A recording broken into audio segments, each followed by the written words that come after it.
My first question to you guys is like, what made you decide to move to Japan in the first place? Because you've been here for how many years now? I've been here 4 years now. Yeah, I guess for you it's more obvious though. I mean, yeah, because I've spent like half my life here, and I have family up north and in Tokyo. At least with me, like, I'm pretty sure I've said this in videos before, but like, I was gonna move to Japan after I graduated from uni anyway, because I think this was like back when I had maybe like 20k 30k subs, so I wasn't doing it full-time at all. I was in like my second year of university, and I was interning at like a Japanese like IT company, which I believe is now like defunct, like it doesn't exist anymore, I don't think. So glad that internship never went through. But yeah, so I was gonna move to Japan anyway, because like it just makes sense for me, because I'm fluent in both English and Japanese, which is such a huge plus here. Like, if you know both languages, like, you can pretty much get a job anywhere. We'll get to that. Yeah, we'll get to that. And like, no one in Australia gives a shit if you can speak Japanese. Like, yeah, exactly. Right. Like, my dad works at like a Japanese IT company for like 30 years. He can't speak a word of Japanese. Yeah.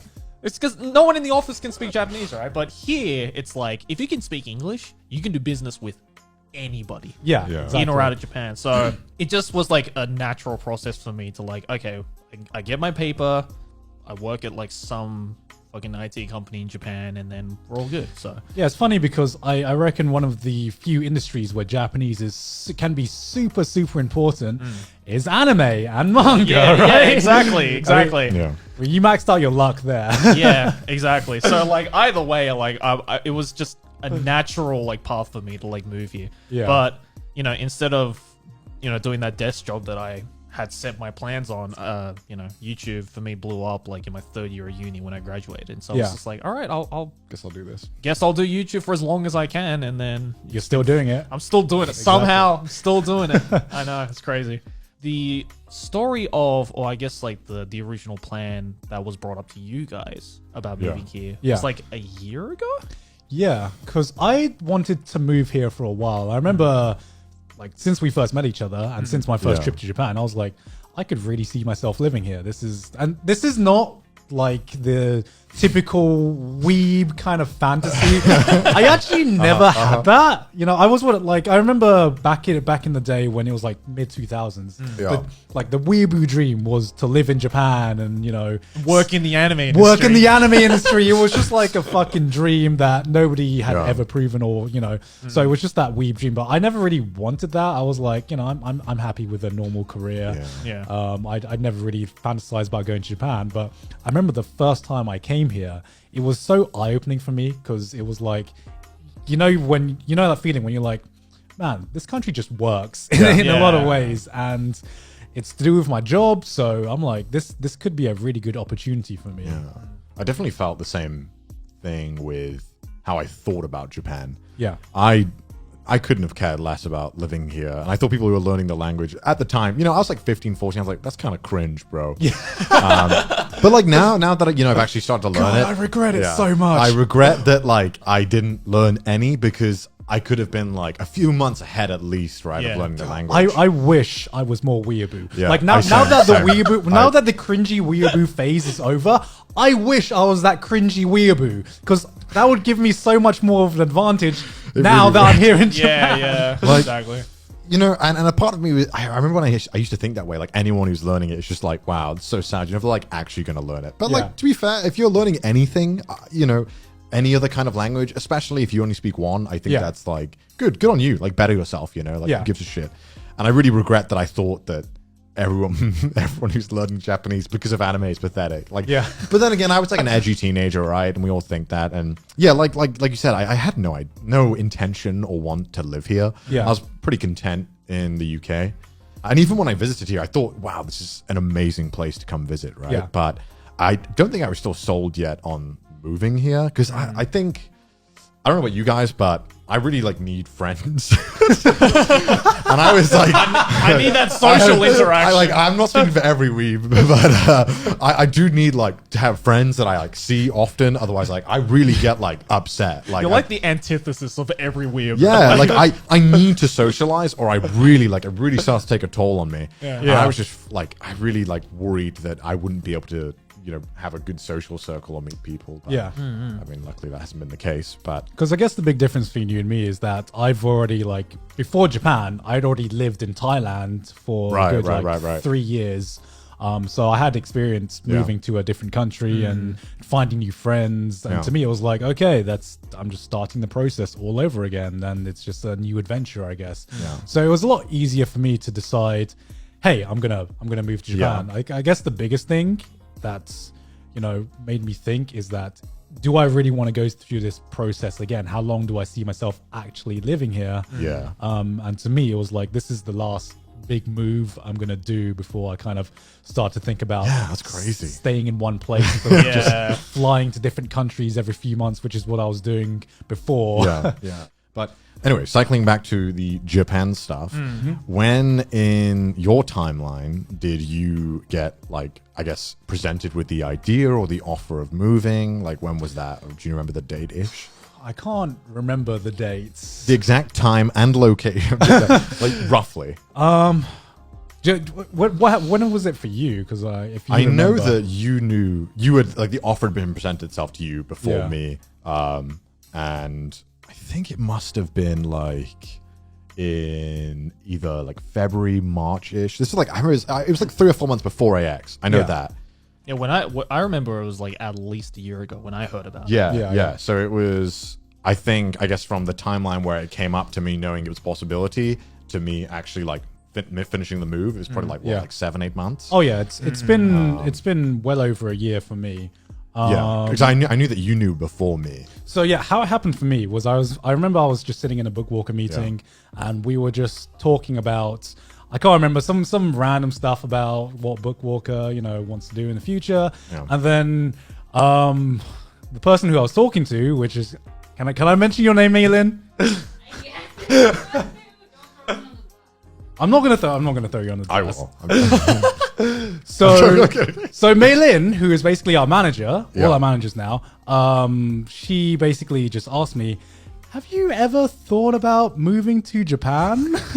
And that was just kind of it just kind of came out of nowhere for me. I was like, I didn't know how to react to that. I was like, that's a loaded question. Yeah. But I mean, I'm not gonna say no. Right. But you know when you like ask the question, And it's obviously for a purpose. Like it's not a hypothetical. Yeah. and you're like, oh, this could actually be a thing. Yeah. And so I went away, I thought about it, and I was like, yeah, if I'm not going to do it now, then when in my life am I going to do it? Yeah. And then I guess the idea just grew from there, from what if, like, from it being a hypothetical question to what needs to happen to be able to bring an AniTuber to Japan as a job. Yeah. Right.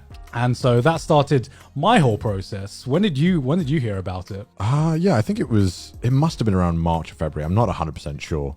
I think I was on call with Maylene. I think Maylene brought it up to me and was basically the same thing, where it's like the hypothetical. Do you like Japan? yeah, something like that, right? And I think I was just like, oh, wait, or maybe I was in Japan at the time. It was something, right? And it was a thing where it was like not concrete, and it was like, hey, think about it, if you want to do it.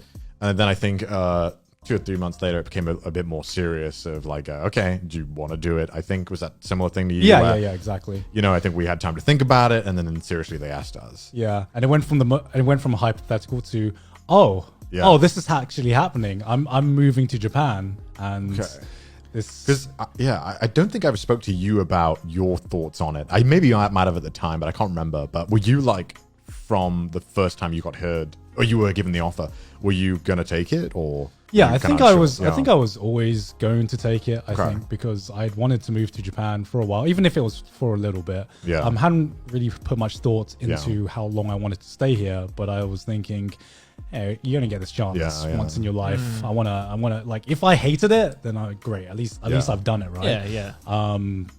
But I was pretty concrete when I got the offer. Yeah, that you were going to take it. I was going to take it. What I was more worried about was how it was actually going to happen, or what the process. Yeah, I think there's a lot of stuff like that where, I guess because we'd only interacted with Bookwalker through Maylene, I think maybe we were a bit like skeptical about what goes on in the back end, right? Yeah. We were like, I don't know what's happening, right? Yeah.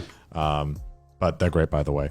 They took care of us very nicely, and Maylene will kill me if I say otherwise. But it's against their contract to say anything negative. But I think the huge like advantage for at least you two was the fact that, and I know a lot of people who don't do this and definitely should, is that you guys visited Japan enough times to twice. sink. Well, I mean, I was there for a while, but like I know a lot of stories of like people who move here just like thinking like, oh, Japan is this like wonderful place, and like nothing could go wrong, and everyone's so friendly, and then they move here and their expectations are just completely rejected. There's a lot of stuff that's different between moving here and visiting and moving here, which we can get into later. Yeah, because for me, I think it goes back to the mentality of I never felt like moving here, or I never thought I would, want to move here because of the fact that I liked anime. I think that's the biggest thing. If you want to move to Japan just purely for anime, you're gonna have a bad time. Throw away the weeaboo dream, guys. Like it's not real.